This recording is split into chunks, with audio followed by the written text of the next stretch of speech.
নেপাল ওকে time দেয় না, Bhutan time দেয় না, মায়ানমার টাইম দেয় না, চায়না তো দেয়ই না। আর আমরা তাকে একেবারে প্রভুর আসনে বসা রাখছি। আমরা কি দিছি?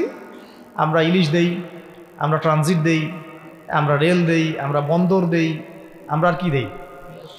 গ্যাস তো দেই মাশাআল্লাহ। তারপরে পণ্যগুলো তো দিচ্ছি, গার্মেন্টস দিয়ে দিচ্ছি, আমাদের প্রশাসনের মধ্যে লোকজন দিয়ে দিচ্ছি, কর্মী শ্রমিক দিয়ে দিচ্ছি। এই জন্যই তো বলি, কেন সে স্ট্যাটাস দেয় যে এই স্বাধীনতা তার স্বাধীনতা। এটাই তাহলে কারণ। তার মানে তারা আমাদের সার্বভৌমত্বটাকে স্বীকার করে না, তাই না? তারা যদি আমাদের স্বাধীনতা সার্বভৌমত্বকে স্বীকার করতোই, তাহলে তো এরকম স্ট্যাটাস দিত না, দিত কি? তো এখন কথা হচ্ছে, আমরা মাথা নত করার জাতি না। আমাদের নবী মুহাম্মদ সাল্লাল্লাহু আলাইহি ওয়াসাল্লাম মাথা উঁচু করে দাওয়াতি কাজ করছেন। মার খেলেও কখনো তিনি মাথা নিচু করেন নাই।